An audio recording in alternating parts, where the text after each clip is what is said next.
अस्सलाम वालेकुम वरहमतुल्लाहि दोस्तों तो ॾिसी रहिया आहियो बंगवार ड्रामा यूट्यूब चैनल ऐं मां आहियां बंगवार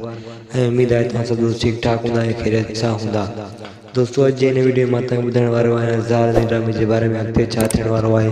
इन बाबति मां तव्हांखे ॿुधायां। पर उस अॻिते तव्हांखे तमामु जल्द जेको आहे त ज़ाहर ज़िंदगी ड्रामे में इहो ॾिसण वटां मिलंदो जेको आहे त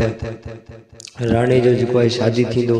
तमामु जल्द जेको आहे ड्रामे में तव्हांखे इहो ॾिसण वटां मिलंदो ऐं उनखां बाद जेको आहे तव्हांखे ॾिसण वटि जेको आहे ओठो उनखे जेको आहे त रईस गफ़ार ख़ान जेको आहे तव्हांखे जंजीरनि सां ॿधियो आहे ऐं उनखां बाद जेको आहे त उहो कमरे में ॿधियल आहे ऐं अॻिते तव्हांखे तमामु जल्दी इहो ॾिसण वटां मिलंदो जेको आहे ज़ाहर ज़िंदगी ड्रामो जेको आहे तमामु जल्द हाणे ख़तमु थियण वारो आहे हिन क़रीब तव्हांखे ॾिसण वटां मिलंदो तमामु जल्द तव्हांखे इहो ॾिसण वटां मिलंदो जेको आहे ड्रामे में जेको आहे त राणे जो जेको आहे शादी थींदो ऐं जेको आहे तमामु बहितरीनु अॻिते कहाणी आहे ऐं जेको आहे ड्रामो में जेको आहे हाणे आख़िरी हुन जा किस्सा आहिनि उहे तमामु जल्द आहिनि क़रीब ख़तमु थियण वारो आहे। पर दोस्तों उमेद आहे मुंहिंजी वीडियो तव्हांखे तमामु बहितरीनु लॻो आहे ऐं जेको आहे त अलाह पाक तव्हांखे ख़ुशि रखे ऐं सलामत रखे।